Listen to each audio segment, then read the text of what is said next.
Salam, efirdə xəbərlərdir. Telefonunuzdakı bu proqram kartınızdan pul çəkir. Təcili tətbiqi silin. Etibarsız mənbələrdən proqramların yüklənməsi cihazınız üçün ciddi təhlükə yarada bilər.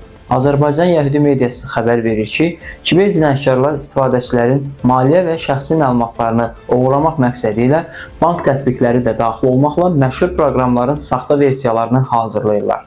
Kiber təhlükəsizliyi üzrə ekspertlər saxta proqramların əsas əlamətlərini müəyyən ediblər və istifadəçiləri diqqətli olmağa çağırıblar.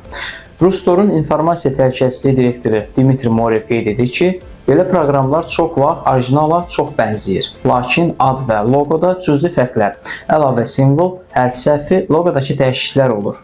Fırıldaqçılar əsasən bank xidmətləri və onlayn alış-veriş tətbiqləri istifadəçilərini hədəf alırlar. Ekspertlər bildiriblər ki, saxta tətbiqlərin tanınma əlamətləri aşağıdakılardır. Zəif və keyfiyyətsiz dizayn, brend elementlərinin olmaması, hərf və yazı səhvləri. Sizinlə mən Şahin Seydov, Azərbaycan Yəhudi mediası. Unutmayın ki, xəbərdar olmaq sizin hüququnuzdur.